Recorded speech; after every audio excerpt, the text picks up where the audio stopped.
Pensa Manaus. Rotina, com Marcelo Seráfico.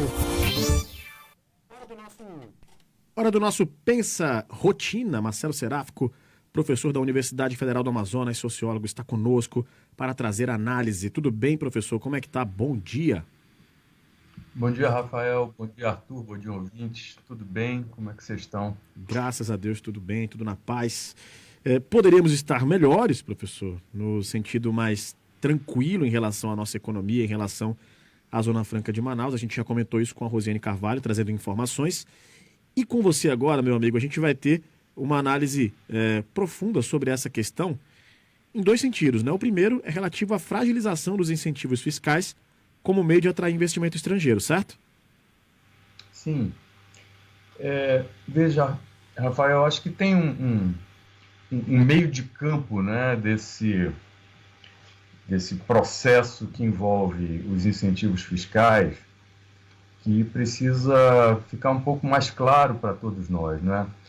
Que se trata de uma questão política, né? A gente normalmente sublinha mais as questões econômicas, mas na verdade nós temos esse mecanismo de dinamização econômica, né, em que consistem os incentivos fiscais com o fim de atrair investimento privado, fundamentalmente do exterior, né, quer dizer, de corporações transnacionais para Manaus. A criação e a manutenção desses incentivos dependem de todo um jogo e uma correlação de forças políticas que nem sempre são, como da história do estado do Amazonas, favoráveis. Eu ouvi tanto o comentário de Rosiane quanto o seu, né, e acredito que vários de nós venhamos nos encontrando com pessoas que se sentem confusas diante do que está acontecendo, não é, para entender o que de fato está em causa, não é? E eu acho que nessa circunstância particular que estamos vivendo agora, se coloca uma coisa que não havia se colocado nesses 55 anos de existência dos incentivos fiscais.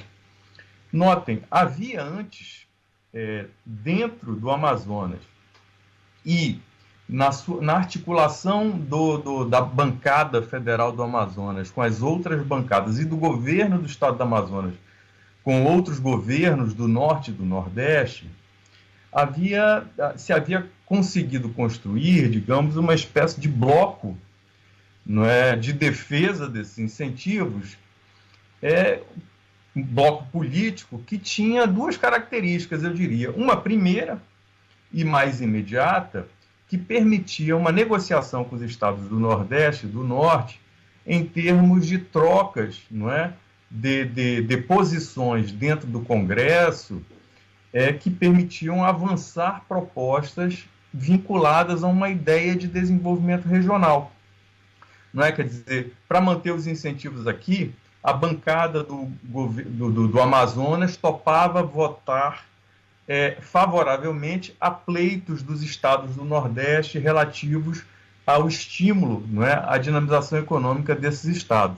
Quer dizer, havia uma espécie de via de mão dupla nesse jogo e unidade, não é? Essa é uma dimensão. A outra dimensão, que eu diria que é mais local, não é, mais estadual, é de que esse bloco também implicou uma certa acomodação política, não é, em torno apenas da defesa dos incentivos fiscais como forma de assegurar a dinâmica econômica do Estado.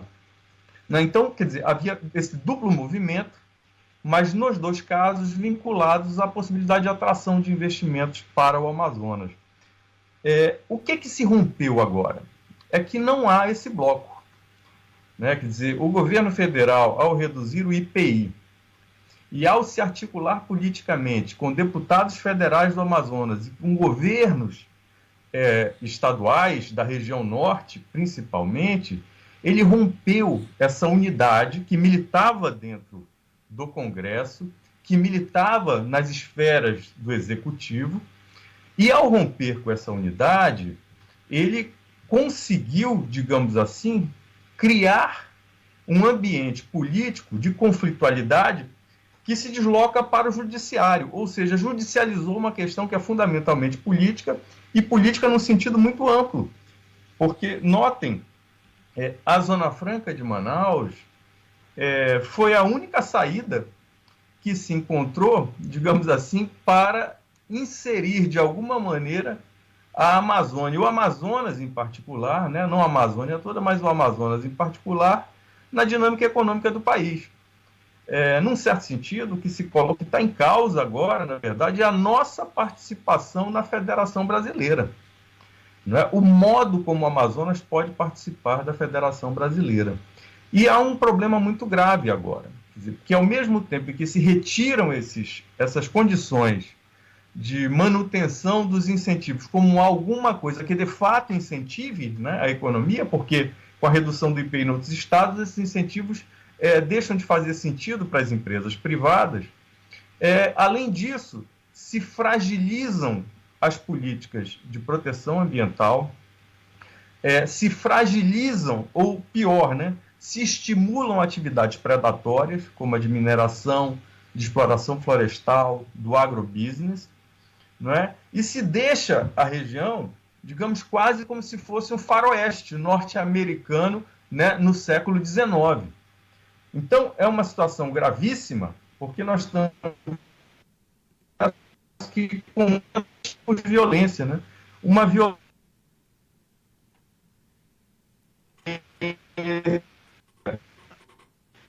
regra para nada, né? Que é da brutalidade pura e simples de quem tem mais força, e uma outra violência que é sustentada pelo Estado, na medida em que o próprio Estado retira determinadas proteções e se retira, digamos assim, se exime da responsabilidade.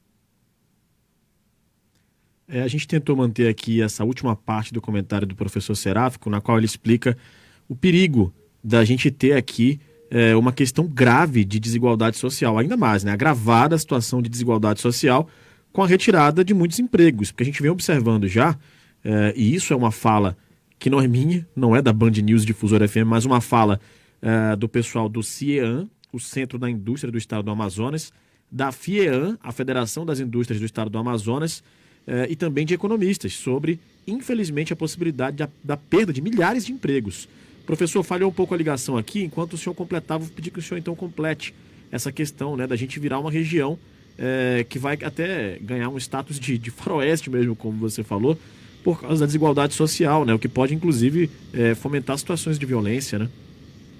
Sem dúvida, Rafael. Então, para concluir, o que é curioso hoje é que alguns segmentos que no passado se articulavam na defesa, digamos, da manutenção das condições para que os incentivos de fato contribuíssem para a dinamização econômica local e regional, hoje se eximem de responsabilidade por conta da forma pela qual se articulam com os interesses do governo federal, né? E você acabou de falar duas entidades que são emblemáticas desse ponto de vista, CIEAM e FIEAM, né? Além dela, 2 deputados federais, de maneira muito clara, não se colocam numa postura de defesa, eu diria, mais enfática, das condições, digamos assim, de atração de investimento. Agora, é inegável, do meu ponto de vista, que nós já passamos do momento de apenas precisar de dinamização econômica na região. Quer dizer, essa dinamização precisa estar articulada também com objetivos que ultrapassam a acumulação de riqueza e que tem a ver com a distribuição dessa riqueza, né? Porque nós temos indicadores vexatórios, por exemplo, de favelização, indicadores vexatórios sobre qualidade de vida, né, no Amazonas, sobre as condições de habitação, por exemplo. Então, toda e qualquer forma, tanto a manutenção dos incentivos fiscais, quanto quaisquer outros projetos ou estratégias de desenvolvimento que se venham a adotar no futuro, precisam ter como horizonte de realização não apenas o enriquecimento privado ou a acumulação, digamos, de impostos para o Estado, mas também a mudança para melhor das condições de vida das pessoas, o que implica melhoria na renda, melhoria dos serviços públicos de uma maneira geral, não é? E melhoria, portanto, não é? dos indicadores de igualdade social. Quer dizer, a redução da desigualdade deve ser um horizonte prioritário na formulação de todo e qualquer projeto de desenvolvimento. E esses projetos não podem ser mais apenas projetos que nascem na cabeça das elites, quer dizer, na cabeça dos senhores governantes, da cabeça de pessoas que se veem com uma quase videntes, não é? Se enxergam como videntes, mas sim processos discutidos, debatidos popularmente, não é? Com objetivos bastante claros que ultrapassem os objetivos estritamente econômicos. Professor Marcelo Seráfico, muito obrigado pela participação de hoje. O ouvinte deve observar que eu comentei que o senhor comentaria 2 temas e o segundo tema já foi respondido, antes mesmo da gente interagir aqui, né? Que já foi a questão realmente das dificuldades financeiras, das questões de desigualdade que devem sim aumentar na nossa região, infelizmente por causa desse decreto, se não tivermos uma virada de jogo aí. Obrigado, professor Marcelo Seráfico, um grande abraço.